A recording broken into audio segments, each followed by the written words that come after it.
नहीं देखिए, बैटिंग जिस हिसाब से कर रहा था उम्मीद तो थी, लेकिन रन आउट होना, रन बनना या कभी कैच छूट जाना, ये part and parcel of the game है। तो इसमें ये हम नहीं कह सकते कि किसी ने जानबूझ के किया, या गलती तो होती है ना, मिसअंडरस्टैंडिंग हो सकती है। वो हो सकता है कि जेड्डू ने ये सोचा होगा कि ये रन है, और उसके बाद जैसे खेलने के बाद रियलाइज़ होगा कि शायद वो रन नहीं पहुंच पाऊँ मैं, तब तक के लेट हो गए थे ना, क्योंकि फ्रैक्शन ऑफ सेकंड में ये काम होता है, आउट होना नहीं होना है ना, और डायरेक्ट हिट भी लग गई। तो इसमें उनकी कोई गलती नहीं है। हर कोई चाहता है कि मतलब अपने पार्टनर को लेके चले, और टीम के बारे में ही सोचते हैं सब लोग। We begin today with a story that has left the entire nation very, very energized. It has left everybody very, very inspired and full of hope as well. Now, over the weekend, we couldn't obviously stop talking about everything that's happening in the Rajkot Test match, but this has been the season of debutants. They came, they shone, and they were really like shining all the way. And how one of them, the story of Sarfaraz Khan, has really touched everybody. Now, Sarfaraz, as we know, had got on to a really amazing start, got run out last minute because of a miscommunication. But it's how he was presented, the cap before that, the story of his father, where he comes from, that really touched all our hearts. So we thought, let's try and speak with his father straight away. So joining us now is Naushad Khan, Sarfaraz's father, who is the reason, the pillar of support, and as he said, he is doing this for his Abbu. So he is with us on the program today. Namaskar, Naushad ji, हमसे बात करने के लिए बहुत बहुत शुक्रिया। पहले तो मुझे ये बताइए कि इंडिया को आज जब कैप दिया गया सरफराज को, उसने कैप लिया, उसके हाथ कपकपा रहे थे उस टेस्ट मैच के पहले, वो भाग के फिर गया आपके पास, आपने वो कैप लिया, फूट फूट के रोए। वो मोमेंट सबने देखा और हम सबको इतना टच करा। उस समय आपने एक लाइन बोली थी, वो कि सूरज अपना समय लेता है निकलने में। वो लाइन एक बार पहले तो दोहराएंगे हमारे लिए।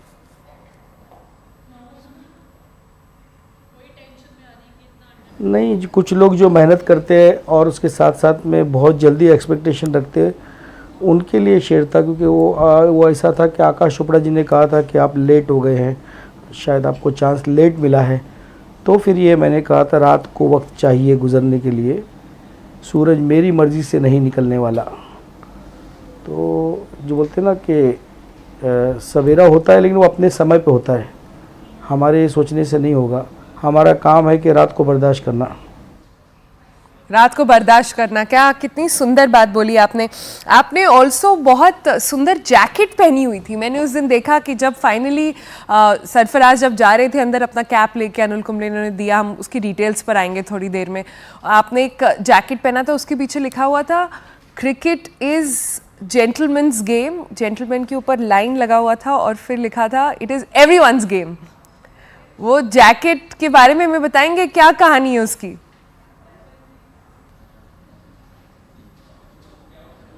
जी जी, नहीं मैंने नहीं, ये एक्चुअली सरफराज का कॉन्ट्रैक्ट है प्यूमा से।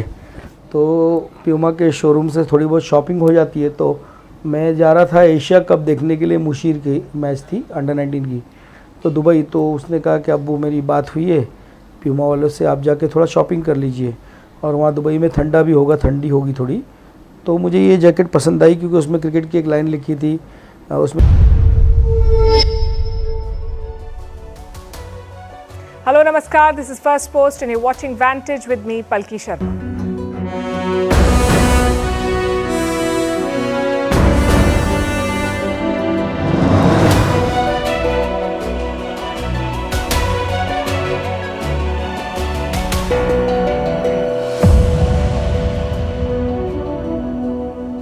Pakistan's election was rigged, and that's not news anymore. But now an election official has said it. It's an explosive statement with names and details of how the general stole Imran Khan's votes.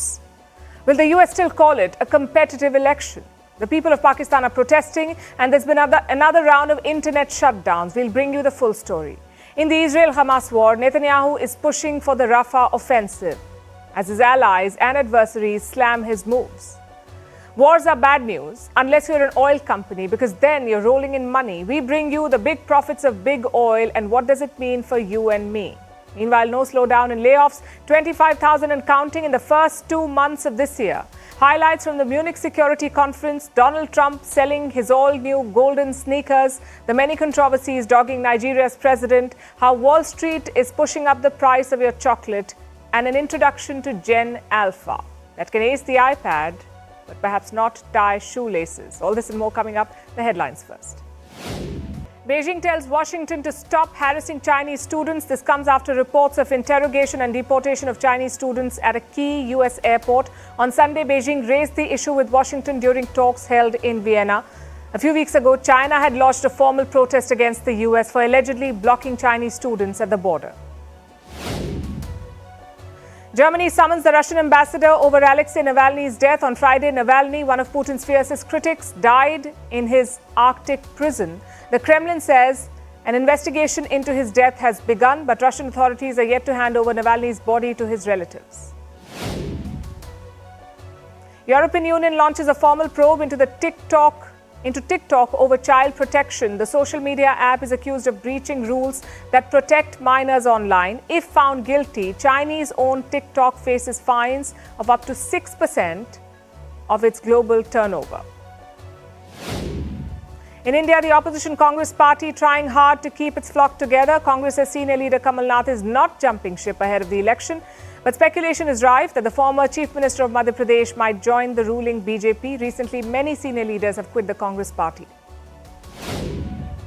And Cambodia looks to India to revive its big cat population, hopes to import 4 tigers from India this year. The last sighting of a tiger in Cambodia was in 2007. In 2016, they were declared functionally extinct in the country.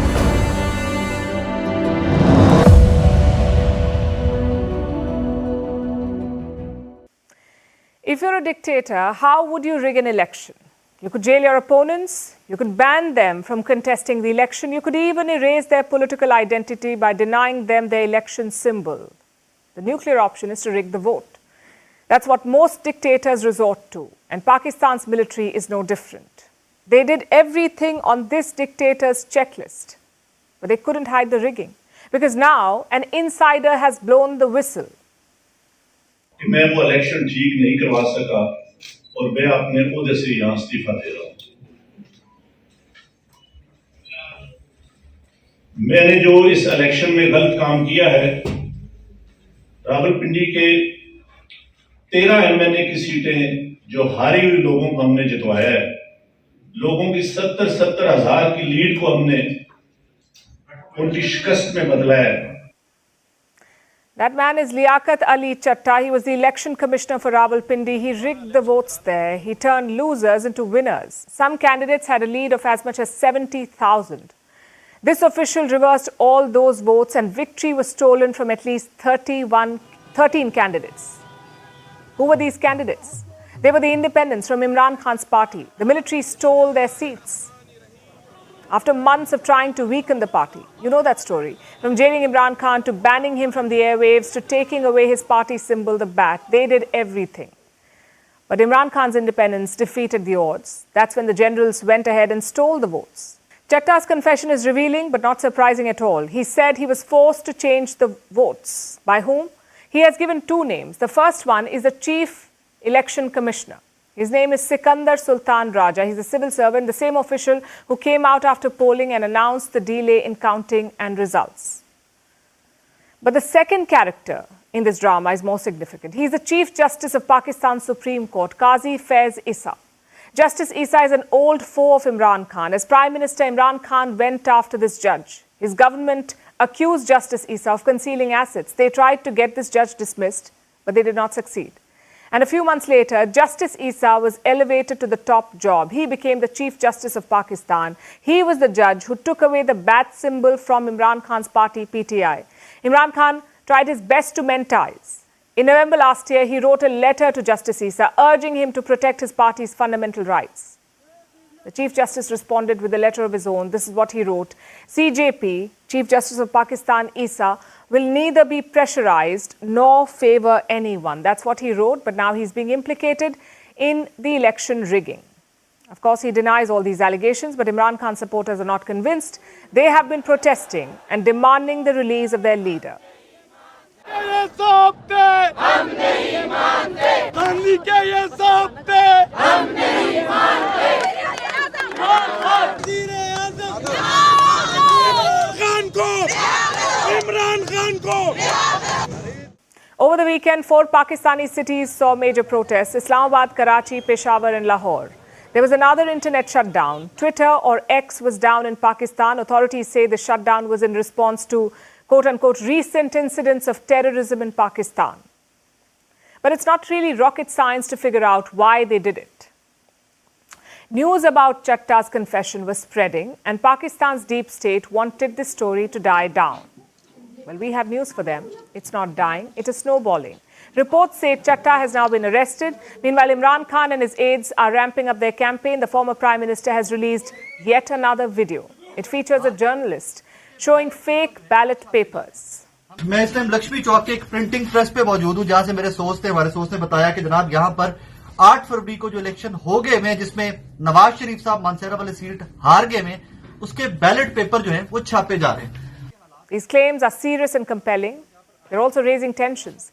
Pakistan's mandate was tampered with. The execution was shoddy and the results disastrous. But the military is being allowed to get away with all of it, not only by Pakistan's supposedly free institutions, but also by the likes of the United States. They've given Rawalpindi a clean chit. We told you about this last week. The US State Department called the election clearly competitive. That's the term they used. No mention of the rigging, despite the smoking guns. And now there is a confession to back up the claims. It remains to be seen how the military will clean up this mess and how its Western allies will justify it. Let's turn to West Asia now, where Israel's war on Gaza continues. It's now day 136 of the fighting. Most of Gaza has been flattened by bombings. Just one safe haven remains, or a relatively safe place: the southernmost border town of Rafah. But maybe not for long. Israel is preparing for a ground operation in Rafah, and that could be deadly. Around 1.7 million Gazans have been displaced by the fighting. Most of them now live in Rafah. It was supposed to be a no-fighting zone. Western countries tried to keep it that way. Earlier this month, US Secretary of State Antony Blinken visited Israel. He tried to prevent the Rafah offensive. Then last week, ceasefire talks resumed. Israel and Hamas were negotiating indirectly. Qatar and Egypt were the mediators. They were talking about a ceasefire. Their goal was to stop the attack on Rafah, but no luck. Prime Minister Benjamin Netanyahu has decided to go ahead. He says even if hostages are released, Rafah will be attacked. Even if they do it, I can't tell you, according to Hamas' delusional positions, it doesn't seem that close. But even if we make it, we will enter Rafah. There is no substitute for absolute victory, and there is no way to achieve absolute victory without eliminating these battalions in Rafah, and we will do it. Do we have a timeline? There hasn't been an official announcement, but most Israeli leaders have hinted at Ramadan, the holy month of Islam. It begins on the 10th of March, so chances are Israel will attack next month. What happens then? First, Gazans were asked to leave the north, so they fled to Rafah. Now Israel is saying leave Rafah as well. So where will these people go? Further south is Egypt's Sinai Desert. But will Cairo welcome them? That is the question. Well, there is some activity on the Egyptian side. Concrete walls are being erected. Apparently, the plan is to build a refugee shelter, a place where Gazans can stay temporarily. Of course, Egypt has not admitted to any of this plan, any such plan. Their official position is, we won't take any Gazans. It is not our intention to provide any safe areas or facilities, but necessarily, if this was a case and a situation, we will deal with the humanity that is necessary, and we will provide the support to the innocent civilians if that was to take place. But that should not be construed as an encouragement or an acceptance for an eventuality of this nature. An attack on Rafah would be a major escalation. A, the casualties would be massive, and B, it would endanger Israel's peace deal with Egypt. Both sides normalized relations in 1979, Egypt and Israel. It was the first Israel-Arab peace deal. If it unravels, it would be a major setback. So Netanyahu needs to be careful here. Even his allies are losing patience with him. Joe Biden says Israel's war has gone over the top. EU, European Union members say an attack on Rafah would be unconscionable. Yet, Netanyahu is going ahead. And why is that? Because the war is keeping him in office. Polls show that most Israelis want him out. If elections were to be held today, chances are his party would lose. He was asked about elections over the weekend, and this was his response. I suggest we don't concern ourselves with that during the war. The last thing we need right now is elections. That's what Netanyahu said. But his party leaders are thinking about it. They say Netanyahu will be out after the war. Is that why he's extending the fighting? To cling on to power? Well, it's certainly possible because more fighting doesn't help Israel. It reduces the chance of rescuing hostages. It radicalizes Gaza's population further. And it also turns the international community away from Israel. In fact, it's already happening. Countries in the global south are taking on Netanyahu. We've seen South Africa do that. They sued Israel. Now, Brazil is comparing Israel's war to the Holocaust. What is happening in the Gaza Strip with the Palestinian people has no parallel in other historical moments. In fact, it did exist when Hitler decided to kill the Jews. Many would say that's crossing a line. The Holocaust has very few parallels in history. The scale and suffering is incomparable. Having said that, you get the drift. Some 29,000 people have been killed in Gaza. Over 12,000 of them are children, plus 85% of the population has been displaced, so Gazans are suffering. Yet the comparison to Holocaust does make you flinch. Netanyahu called it disgraceful. Today, the president of Brazil, by comparing Israel's war in Gaza against Hamas, a genocidal terrorist organization, to the Holocaust, President Silva has disgraced the memory of 6 million Jews murdered by the Nazis, and he's demonized the Jewish state like the most virulent anti-Semite. He should be ashamed of himself. The next few weeks will be crucial. A lot depends on Western support, especially support from the United States. We've seen some half-hearted criticism from the White House, but in practice, nothing has changed. The United Nations Security Council will soon vote on another ceasefire. Washington has hinted at vetoing it. Same with military aid. Biden is seeking almost $95 billion in funding. 14 billion of that is for Israel. What does that tell you? Biden's words and actions do not match. And neither do Netanyahu's. He promised to protect the civilians of Gaza. He said they would be safe in the south. Well, safe to say, neither promise has been kept. One group doesn't mind the war, though. In Ukraine, in Gaza, it really doesn't matter for them. And that group is big oil. You see, war equals instability. Instability equals higher prices. And higher oil price equals bumper profits. How much money are we talking about? $281 billion. That's how much the 5 largest listed oil companies have made since February 2022. $281 billion. Since February 2022, meaning since the Ukraine war. So 24 months, $281 billion in profits. Which are these oil companies? BP, Shell, Chevron, ExxonMobil, and Total Energies.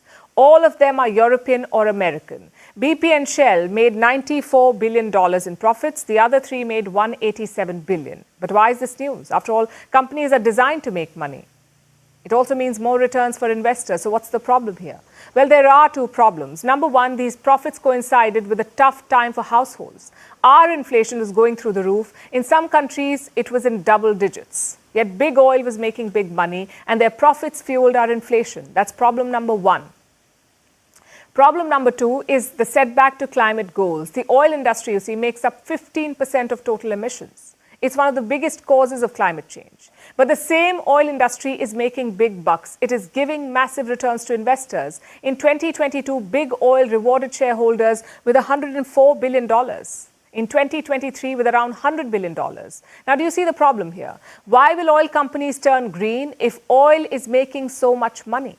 When it's making investors so happy? They have no reason to change. So most big oil companies are going back to default. Take Shell, for example. Last year, they cut 330 jobs in the low-carbon businesses. A new CEO took charge in 2023. He says expanding oil and gas production is the priority. What about green energy? For now, it will have to take a back seat. Same with BP. They had promised to reduce emissions by the end of this decade by around 35 to 40%. That was the promise, but now BP says that's not possible. So their new target is 20 to 30%. So big oil is going back on its promise. And why is that? What has changed in the last 2 years? For starters, oil prices have shot up in the last few years. Just look at the numbers. The pandemic years were tough for big oil. Most factories were shut. Cars were locked away in the garage, so oil demand was very low. The prices fell to $32 in 2020. I'm talking about $32 per barrel. That's what it was in 2020. By December 2021, things looked up. Oil prices had recovered to $67 per barrel. Then came Russia's war on Ukraine. By mid-2022, the prices had topped $112 per barrel. Big oil firms were minting money again. Another jolt came in late 2023. Hamas launched an attack on Israel, so West Asia was plunged into war. Oil prices rose once again. Today, it's around $82 per barrel. So it makes sense to invest in fossil fuels again. There's a lot of money to be made. Secondly, big oil has found a solution to keep investors quiet. Shower them with money. Shell gave rewards worth $23 billion in 2023. Their profits had fallen compared to 2022, yet Shell decided to splurge on investors. In fact, $23 billion is 6 times what they invested in green energy. BP did something similar. They had promised to raise dividends by 4% every year, but the actual raise last year in 2023 was 10%. So investors are more than happy to give their blessings. Activists have tried to put pressure on them. Some have disrupted investors' meetings, but nothing seems to work. So what's the solution? We say government policy. There's been talk of imposing windfall taxes on big oil, or maybe a green cess. But we need more than talks. We need actions. Like I said at the start, companies are designed to make money. Investors are hardwired to want money. There is no point trying to change that. Instead, governments must incentivize big oil to invest in green energy. How? Through carrots like subsidies and sticks like taxes. If not, big oil won't change its ways. 2023 was the year of layoffs. Thousands lost their jobs. Around 250,000 people globally. Many believed that was it, that the job cuts were done. But 2024 is proving to be no different. This year began with another series of layoffs. They weren't as bad as last year, but companies are still cutting jobs. Cisco is laying off 4,250 people, around 5% of its global workforce. The company says it is part of a restructuring plan. It was to realign its structure and invest in other key priority areas. Now, it's not like Cisco was running at a loss. The company posted solid second quarter earnings, around $12.8 billion in revenue. So why does it feel the need to restructure? Cisco has given 2 reasons: weak demand and a tough economy. And they aren't the only ones. Nike cut around 1,700 jobs. That's, again, about 2% of their workforce. The sports giant wants to cut cost. Around $2 billion in the next 3 years. That's their aim. The company will now focus on 3 major categories: running, women's apparel, and its Jordan brand. Most resources will be directed towards that. Paramount is also laying off people, some 800 of them, around 2% of their workforce. This is to boost its transition from TV to streaming. Snapchat has cut around 500 jobs. That's 10% of its workforce. The company says it is to reduce hierarchy. Grammarly has laid off 230 people. The company says it wants to focus on an AI-led future. Instacart is laying off around 250 employees. Mozilla is cutting 5% of its jobs. PayPal has started company-wide layoffs. SpiceJet will lay off some 1,400 people. Swiggy is cutting 400 jobs. Vroom is laying off 90% of its workforce. Pixar is cutting more jobs. So you get the gist. It's everywhere. We're in the second month of this year, and 25,000 jobs have already been cut. More companies are expected to follow suit, which brings us to the question: why are layoffs not slowing down? Mark Zuckerberg has a theory. The Meta CEO was asked about this, and he says companies realize it's beneficial to be lean. Of course, Zuckerberg is talking about the tech sector, but it's an answer that holds true for all. You see, when the pandemic struck, many companies grew too fast, especially tech companies. But soon the world opened up. People returned to normalcy, the economy adjusted, and demand went back to normal. but companies were still too big. So this right now is correction. Organizations grew too big too fast. Now they're cutting jobs to save costs. It's being touted as trying to achieve efficiency. At least that's what Zuckerberg says. So will this trend continue throughout the year? And that's the outlook for now. The global economy is slowing down. Growth is sluggish. Some major economies are in recession. Others are bracing for it. Inflation is driving up prices. Customers are watching their wallets, and so are companies. But chasing profits is only one side of the story. The other side is artificial intelligence. Jobs are being automated. So humans are becoming redundant. I know that sounds alarming, but it's not all bad. A lot of people may lose their jobs to AI, but it's also creating new roles, especially in the tech space. Take NVIDIA, Microsoft, Meta. They're all looking to hire people, but only in more AI-focused roles. So while the last year was about mass layoffs, this one seems to be about cost cutting. You could say it means the same thing, more pink slips, and you won't be wrong. Vantage continues after a short break.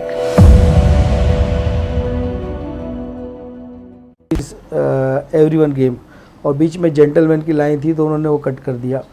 तो वही ये jacket थी, तो उससे एक motivation भी मिलता है कि भाई हर एक कोई खेल सकता है. और आप तो घर घर आईपीएल होने की वजह से घर घर किचन तक क्रिकेट तो पहुंच ही गया है. औरतें सब पहले ही खाना बना लेती है, 8 बजे मैच है, 7 बजे मैच है, तो मेरे ख्याल से घर घर पहुँच गया है. तो ये अभी किसी एक का नहीं रह गया गेम. जो मेहनत करेंगे उसी का उसका हो जाएगा. ये किचन तक पहुंच गया, ये आपने अच्छी एक्चुअली बात बोली, ये सही है. पर मैंने सुना कि आप पहले मैच देखने जा ही नहीं रहे थे, फिर बड़ी आपको किसी ने मनाया, उसकी क्या कहानी है? नहीं, मेरी तबीयत थोड़ा ठीक नहीं है, क्या पता, क्या अभी भी मैं इतना अच्छी नहीं है, कफ जमा हुआ छाती में. अभी डॉक्टर आए थे जो हमारे फैमिली डॉक्टर, इंजेक्शन और दवा दे के गए. सर्दी हो गई थोड़ी सी, तो मैं एक्चुअली सूर्या का मैसेज आया था कि सूर्या कुमार यादव ने कहा कि वो सरफराज का दोस्त है, मुशीर को भी बड़ा प्यार करता है, मुझे भी बहुत रिस्पेक्ट देता है. तो बोला सर आप मैच देखने जा रहे हो क्या? तो मैंने बोला नहीं सूर्या, मेरी तबीयत ठीक नहीं है और मैं जाके अननेसेसरी प्रेशर नहीं देना चाहता अगर उसको चांस मिलता है.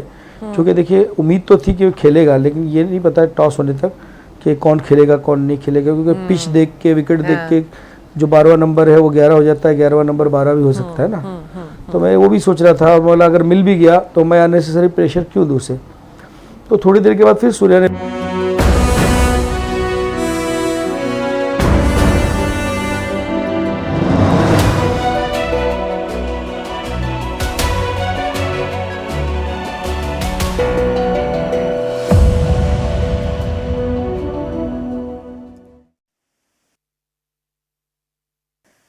Some news from Germany now.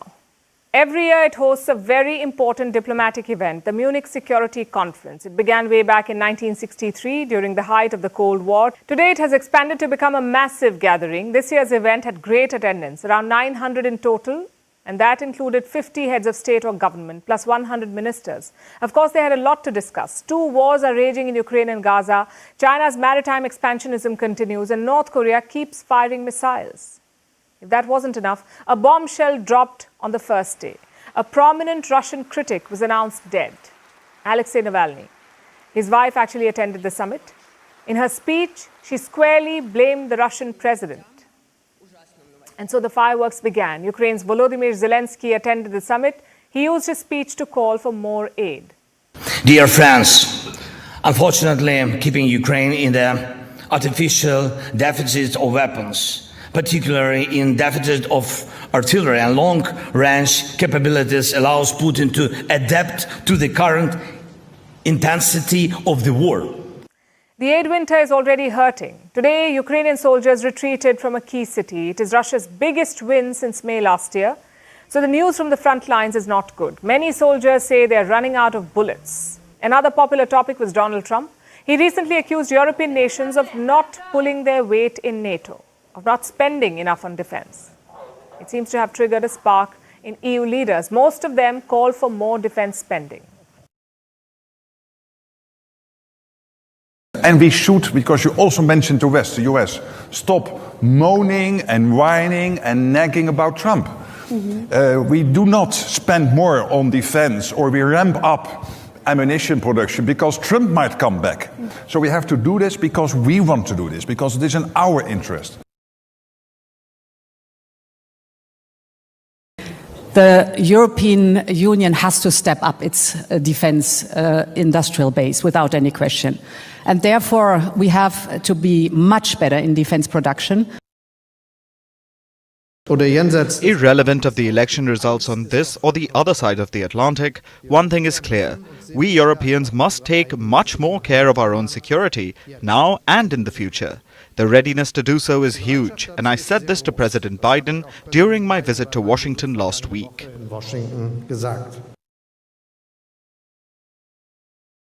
First of all, it's a very clear signal that Europe needs to do more. And I'm happy to say, that Lithuania, this year, we're reaching 2.77% of our GDP towards we're spending to defense. Such summits are important for two reasons. One, they give us insights. What is the United States thinking? What is Europe thinking? What is China up to? Basically, a lot of clarity. And two, it's a good chance for rivals to speak. Just meet and see where it goes. But this time, two Western rivals were not even invited, Russia and Iran. The organizers said they were not interested in dialogue. And this has created a lopsided narrative because most Western politicians had the same script: bash Putin, hail Zelensky and Navalny, warn China, and end the speech. That's how it went. Having said that, a few key conversations did take place. One of them involved India's Foreign Minister, Dr. S. Jaishankar. He was part of a panel on multilateralism. Alongside him were two other foreign ministers, Antony Blinken of the US and Anna Baerbock of Germany. The first question to Minister Jaishankar was on India's relations with Russia. Is India picking and choosing its engagements? Listen to his response. Is that a problem? Why should it be a problem? If I'm smart enough to have multiple options, you should be admiring me. You shouldn't be criticizing. Now, is that a problem for other people? I don't think so. I don't think so, certainly in this case and in that case, because, look, we try to explain what are the different pulls and pressures which countries have. I don't want you to even inadvertently give the impression that we are purely and, unsentimentally transactional. We are not. We get along with people, we believe in things, we share things, we agree on some things. So it's not just transactional. India does believe in values and interests. The other topic was the Gaza war. Where does India stand on Israel's offensive? Jaishankar explained in 5 points. Again, listen in. Number one, we must be clear that what happened on October 7th was terrorism. No caveats, no justification, no explanation. It was terrorism. Number two, as Israel responds, it is important that Israel should have been very mindful of civilian casualties, that it has an obligation to observe international humanitarian law. Number three, the return of hostages is today imperative. Number four, there is a need for a humanitarian corridor, a sustainable humanitarian corridor to provide relief. And eventually, there has to be a permanent fix, a long-term fix. Otherwise, we're going to see a recurrence. And I think today, certainly India has long believed in a two-state solution. We have maintained that position for many decades. Jaishankar also spoke on India's ties with the West. He said India is a non-West country, but not an anti-West country. Later, he also had a brief conversation with China's foreign minister, that's Wang Yi.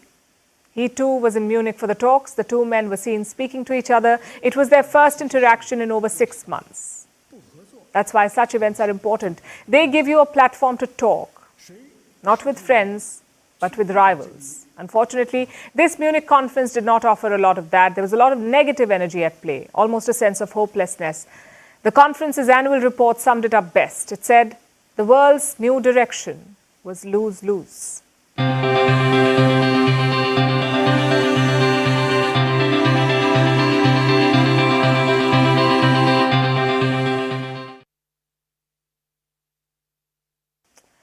Our next story is from the United States and it features Donald Trump. We know him as many things: 45th US President, Republican leader, reality TV star, businessman. But here's one thing we don't know him as: sneakerhead. Donald Trump has launched his own sneaker line. This weekend in Philadelphia, he presented a pair at the Sneaker Con. And like true Trump fashion, it's golden color, it costs $399, and it's called the Never Surrender High Tops. Our next report tells you all about Trump's new business venture. That's the real deal. That's the real deal. And we appreciate it. We really appreciate it. More than anything else, I appreciate the turnout, because they say they've never had a turnout like this. The real deal. That's what Donald Trump calls it. He was in Philadelphia this weekend, attending SneakerCon, the biggest sneaker show on earth. That's where he launched this sneaker. It's a gold, shiny high top. There's the American flag on the back, and it costs $399. It's available for purchase on his new site. It's called GetTrumpSneakers.com. But it's not the only version. There are low-top ones. They are called T-Wave and POTUS 45. They are priced at $199. There's also a cologne and a bottle of perfume for sale as well. But if you want to get your hands on a pair, there's bad news for you. They are already sold out. Only 1,000 pairs of the sneakers were available. And the website says they sold like hotcakes. So when did the former president become a sneakerhead? He was always a businessman. But what explains this new penchant for sneakers? If you ask Trump, he says he's been wanting to do it for years now. You know, I've wanted to do this for a long time. I have some incredible people that work with me on things, and they came up with this, and this is something I've been talking about for 12 years, 13 years, and I think it's going to be a big success. According to the website, the products are trademarks of CIC Ventures LLC. It says Trump sneakers are not designed, manufactured, distributed, or sold by Donald J. Trump. So the company uses his name, it uses his image, and his likeness, all in a license agreement. But does that make these true Trump sneakers? Well, depends on who you ask. Trump may be selling $399 sneakers at SneakerCon, but he has a $355 million fine to pay back. The verdict came from a New York court. It says Trump lied about the value of his properties. He was accused of overstating his net worth almost by as much as $3.6 billion every year. This made bankers give him better loan terms. So now he has to pay back the state of New York. Plus, Trump and his company cannot apply for loans in the state for 3 years. Of course, Trump has slammed the ruling. He says he will appeal it. But until then, the question is, how will he pay the fine? According to estimates, Trump's net worth was around $2 billion in 2021. This fine could cost 15% of his wealth. So he could either sell assets or appeal to his loyal supporters. Maybe even sell sneakers for that matter. But this isn't his only legal problem. Trump faces 4 more state and federal criminal trials in New York. So no matter what he chooses to do, it could be a big blow to his presidential campaign.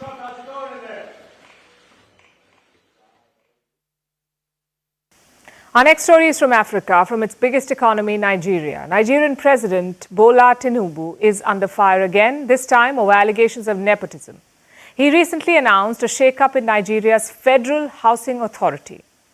And he's appointed this man as the new MD/CEO, Oyetunde Ojo.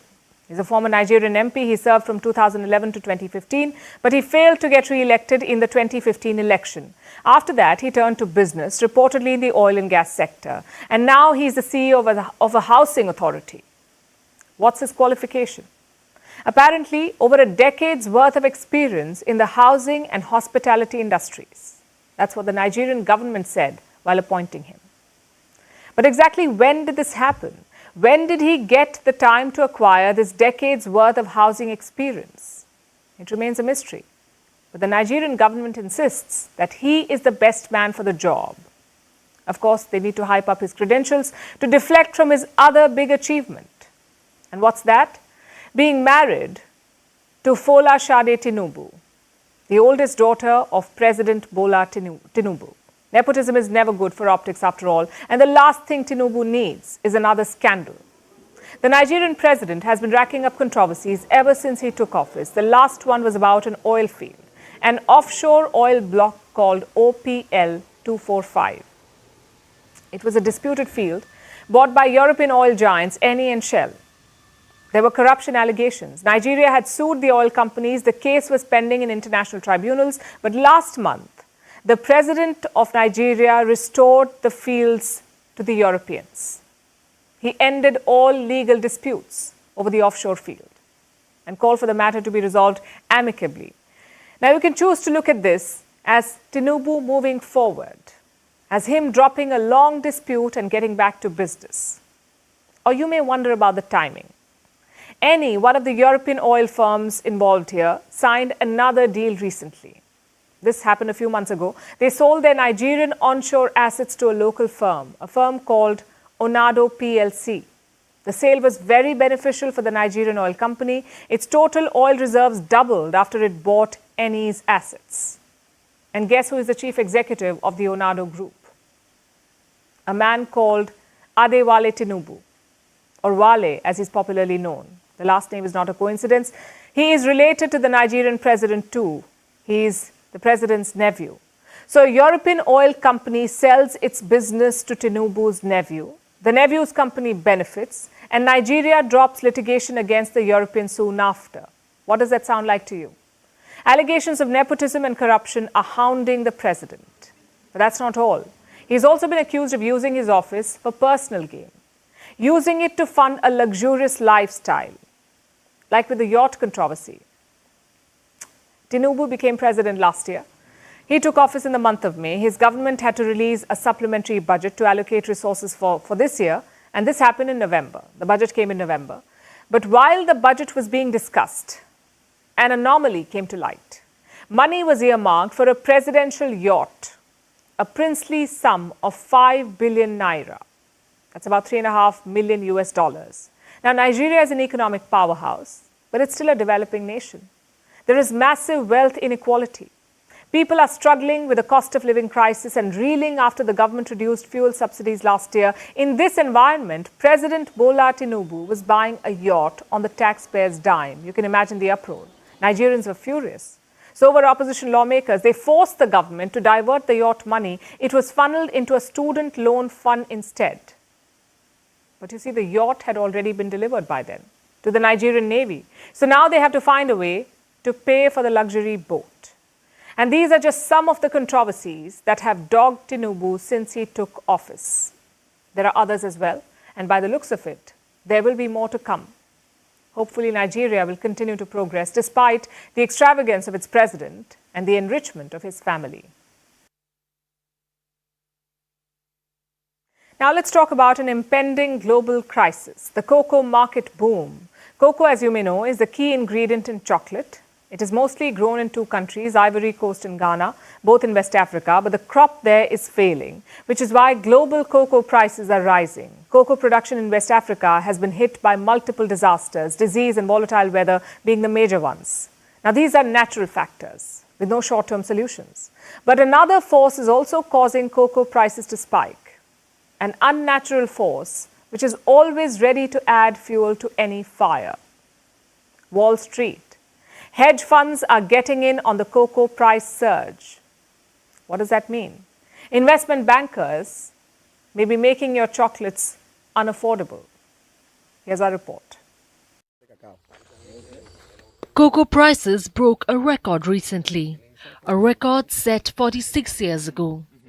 In the United States, their prices surged higher than what they were in the 1970s. Cocoa was trading at more than double the level it was from just a year ago, at over $6,000 a ton. The age of affordable chocolates might be ending. Soon, your favorite treat might become a luxury, and all the chocoholics out there might be in for crippling withdrawal symptoms. But how did it come to this? Why are cocoa prices skyrocketing?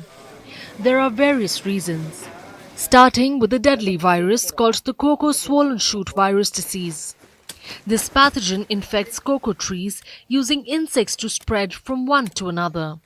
It causes leaves to go red, then deforms them, and it also causes cocoa shoots and roots to swell, hence the name. The disease slowly reduces a cocoa tree's crop yield and finally kills the plant. This disease has been ravaging West Africa for years, especially Ghana, which is the world's second largest cocoa producer after its neighbor Ivory Coast. Together, the countries produce about 60% of the world's cocoa, and swollen shoot virus is decimating trees in both countries. This means lower cocoa production.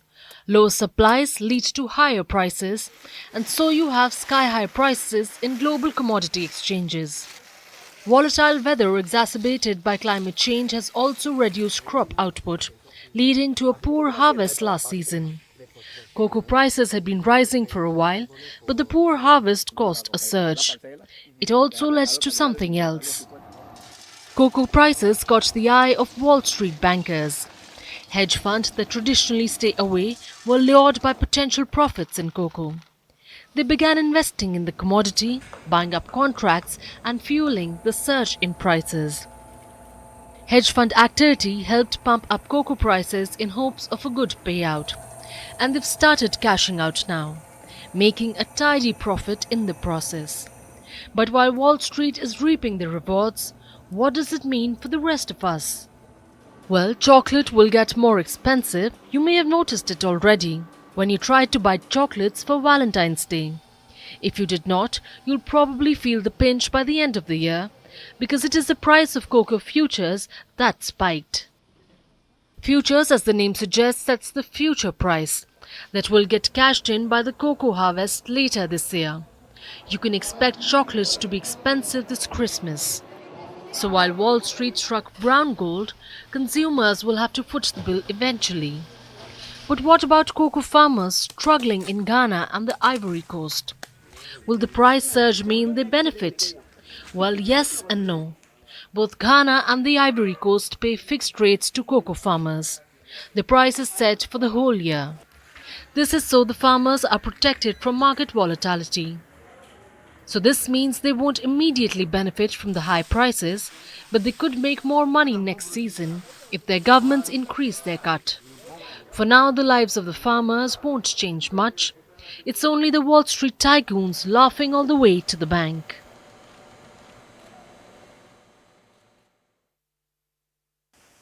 By now, you probably know what Riz means. It's a Gen Z internet slang, and it seems to be everywhere. Riz refers to style or charm. But do you know what a Rizzler is? The word is derived from Riz, but it has an entirely different meaning.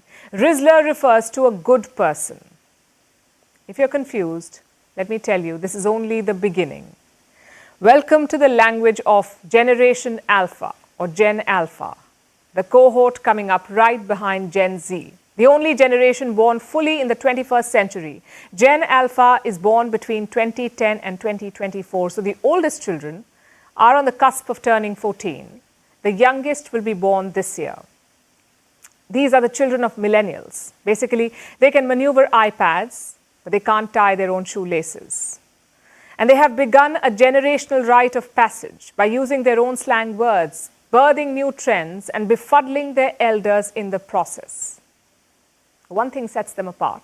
Gen Alpha is a landmark generation. You see, the global population has been changing for a while now. It is getting richer, becoming better educated, and more exposed to digital technology. But Gen Alpha kids will surpass all those who came before them. They will grow up to be the best educated generation ever, the most tech-supplied generation ever, and the wealthiest generation ever. They're also expected to be the largest in history, at more than 2 billion people. So about time we get to know them better. Here's a much-needed primer on Gen Alpha. Let's start with technology. Think of this generation like an unintentional global experiment. They began being born in 2010, when app was the word of the year, 2010, the same year when Instagram was created and the iPad was introduced. That's why these children are called iPad kids. Screens were placed in front of them from the get-go. as pacifiers, as educational aids, or as entertainers. They're the first entirely online cohort, and they've always had a media-centric childhood. They're comfortable with it. They're adapting to artificial intelligence much quicker and much better as well. Gen Alpha grew up with Siri and Alexa in their homes. They have ChatGPT in schools. The AI model is being used as a learning tool. So the blurring lines between AI and human don't freak out Gen Alpha. And this can help them as they join the workforce. After all, AI at work is inevitable, and the landscape of work is changing as well. For the previous generations, medicine or engineering were seen as the ideal career options. But not for the young anymore. They're exploring more avenues, like influencing on social media. Gen Z may have championed it, but Gen Alpha is picking up the tricks of the trade much sooner. Kids are turning into online influencers and boosting their own trends. They're also driving services specifically catering to children, from skincare to payment apps. Generation Alpha is also known to spend money more easily, making them the perfect target audience, which explains why marketers are busy wrapping their heads around this generation. Preteens, kids, toddlers, babies, the unborn, you name it. But things aren't all hunky-dory among Gen Alpha. The most defining event of their lives was the Wuhan virus pandemic. It affected how kids study and how well they score. Research shows that test scores have seen a drop since the pandemic, and student absenteeism has soared. Their social connections took a hit as well, taking a toll on their mental health. And on top of that, they're suffering from climate anxiety at a young age. Generation Alpha is being born during the hottest years on record. Climate change is raging the world over, and the youngest generations are battling it more than their elders had to. Now, like every generation that came before them, Gen Alpha has their own set of perks too, just as they have unique baggage. They can only hope that inscrutable memes serve as a good coping mechanism, while Gen Z slowly join millennials in feeling what boomers felt for decades, being annoyed at computers. After talking about Gen Alpha, which may as well seem like an alien species to many, let's talk about actual outer space, more specifically asteroids. They're small rocky objects that orbit the sun, and now they're making headlines on Earth. In a first, scientists have found water on asteroids. Now, this is an exciting finding. It has negated previous assumptions about asteroids. It could boost studies for futuristic space missions and even tell us how water ended up on Earth. Our next report tells you more. Our solar system was formed about 4.6 billion years ago when a big cloud of gas and dust collapsed. Most of the dust fell to the center of the cloud. This formed the Sun. Other condensing dust particles became planets. But some objects never had the chance to turn into planets. They were left over, and today they are called asteroids. Asteroids are small rocky objects. No two asteroids are alike, but they all orbit the Sun, much like planets. Now, asteroids are much smaller than planets, but sometimes they can become big news on planet Earth. Asteroids have been grabbing a lot of headlines lately. Last year, an asteroid sample arrived on Earth. NASA studied it and found traces of carbon. Last month, an asteroid exploded over Berlin. Earlier this month, the Japanese Space Agency studied asteroid rocks and found evidence of seeds of life. Basically, compounds that can tell the story of Earth's origins. Now, asteroids are in the news again. In a cosmic first, scientists have discovered water on the surface of asteroids. The discovery has been made by the Texas-based Southwest Research Institute. The scientists studied 4 asteroids, which were rich in silicate, a material that includes silicon and oxygen. On 2 of these asteroids, scientists found water molecules. Both the asteroids developed close to the Sun, so they could be storing water in different ways. Water could be trapped in silicate beads, or it could be bound to minerals on the asteroids.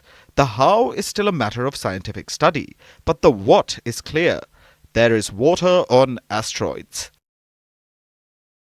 And this is big news, but it's not entirely shocking. Scientists have discovered water on asteroids previously, but only in samples brought to Earth. This is the first time water molecules have been identified on asteroids floating in space. This charts new territory in astronomy. It was previously believed that water evaporates from asteroids close to the Sun due to the heat. This new finding challenges that notion, as water molecules were found on asteroids closely orbiting the Sun. It shows that liquid water can exist for eons on space rocks in the inner solar system. This discovery also boosts further study. It tells us more about the composition of asteroids. It shows how water is distributed across the solar system. It can hint at how water ended up on Earth. Water is life-sustaining, so this recent finding can prove crucial for space missions in the future. But finding water on asteroids is just the first step. The next goal is to understand the distribution of water on asteroids. It is to learn how water has remained trapped on asteroids. Once that is cracked, scientists can finally learn more about how water ended up on Earth. And not to water down the argument, but that would be a game changer. Vantage continues after a short break. कि नहीं sir ठीक है, आपके emotions तो अपनी जगह पे, लेकिन मुझे ऐसा लगता है कि आपको जाना चाहिए, क्योंकि लाइफ में one of the best moment रहेगा आपके. ऐसा टाइम कभी नहीं आएगा. उसके बाद वो बहुत खेलेगा आगे, लेकिन ये मोमेंट नहीं मिलेगा आपको. मुझे लगता है जाना चाहिए. मैंने भी अपने वहाँ घर वालों को लेके गया था, तो मैंने फिर सोचा था मेरी वाइफ को भी लेके जाऊँगा, लेकिन टिकट मिला नहीं मुझे. एक ही टिकट, राजकोट की फ़्लाइट तो आपको पता ही है, और दूसरे दिन मैच था, आज ही निकलना था, ऐसा था. तो एक टिकट अवेलेबल था, तो मैं चला गया. नौशाद जी, हमें वापस मैं आपको उस मोमेंट में, उस लम्हे में लेना चाहती हूँ जब अनिल कुंबले सरफराज को वो कैप दे रहे थे. कैप पर नंबर लिखा हुआ था 311, और उन्होंने कहा कि आपसे पहले सरफू आपसे पहले सिर्फ 310 लोगों को इस पोजीशन में खेलने का मौका मिला है. और सरफराज, उन्होंने अपना हाथ बढ़ाया सरफराज से हैंडशेक करने के लिए, और सरफराज बिलीव नहीं कर पाए, वो कैप को ही देखता रह गया उतनी देर. फिर वो आपके पास भाग कर गया, आपने कैप लिया, आपने कैप को किस करा, और आप फूट फूट के रोए. क्या मीनिंग है इंडिया के लिए खेलने का इतनी लॉन्ग स्ट्रगल के बाद? आपने बताया वो 6 साल से आपने ये सपना देखा, जब सरफराज सिर्फ 6 साल का था. नहीं, मैं कह रहा हूँ कि एक शिद्दत के साथ उसमें लगे हुए थे हम लोग, और अपना घर, मेरा घर के बाहर एक पीछे क्रिकेट की, तो वो कौन सा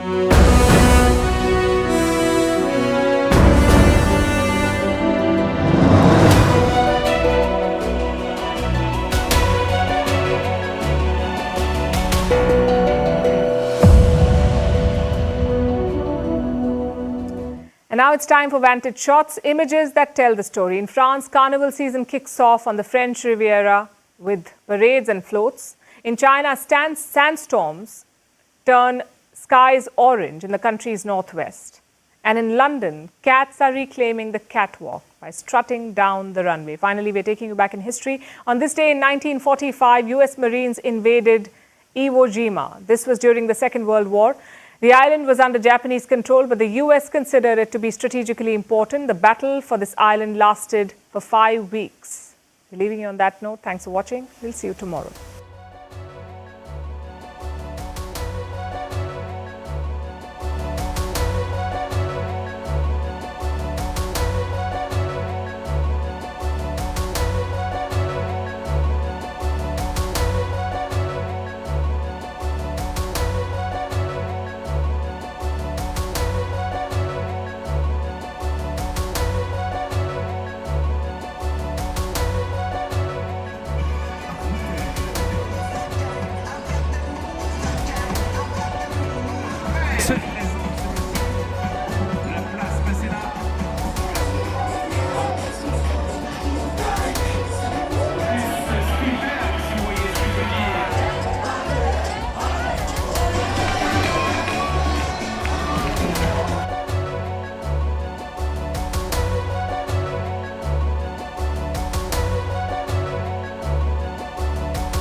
and welcome to the late night edition with me, Ayushman Singh Jamwa. Ladies and gentlemen, our top story, piece of breaking news that's coming in.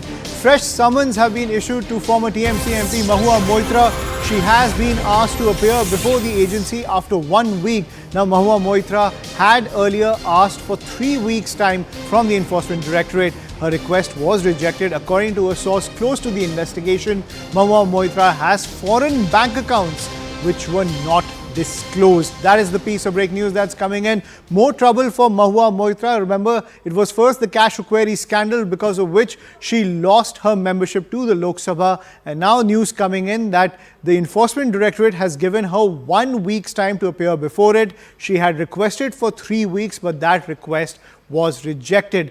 Now, at the same time, what's happening is that according to top sources close to the investigation, this is what top sources are telling CNN News 18, Mahua Moitra has foreign bank accounts which were not disclosed, and the Enforcement Directorate is looking into that matter. She had requested for 3 weeks to appear before the Enforcement Directorate as she made her case, but she has only been given 1 week's time by the agency to appear before. Remember, she was scheduled to appear before the Enforcement Directorate in connection to this case, but at the same time she has skipped those summons. But she has now been given 1 week's time to appear before the Enforcement Directorate. Remember, she is under the scanner now for foreign bank accounts which, as per the agency, she has not disclosed.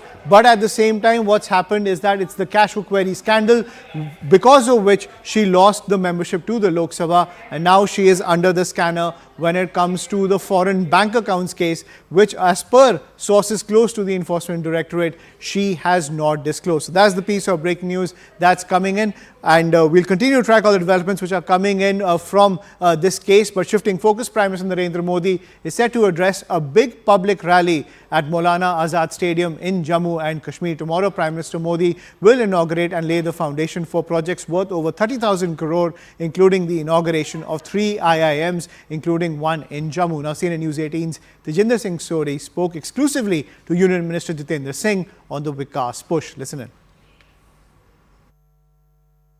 Sir, प्रधानमंत्री नरेंद्र मोदी ने प्रधानमंत्री बनने से पहले जो ललकार rally को संबोधित किया था, उन्होंने कुछ मुद्दे उठाए थे जिनमें धारा 370 प्रमुख था. 370 हटा दिया गया. सर, कितने प्रोमिसेस जो थे जो उन्होंने उस वक्त लोगों से किए, फुलफिल किए, और अब आगे की डायरेक्शन क्या है? सर, विकास के साथ साथ लोकतंत्र का एहसास. पहली बार जिला परिषदों के चुनाव हुए. यहाँ पर अक्सर जम्मू कश्मीर के राजनीतिक दल बात किया करते थे अटॉनमी की, बात करते थे सेल्फ रूल की.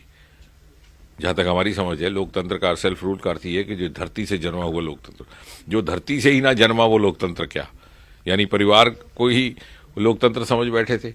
और हम भी उस वंश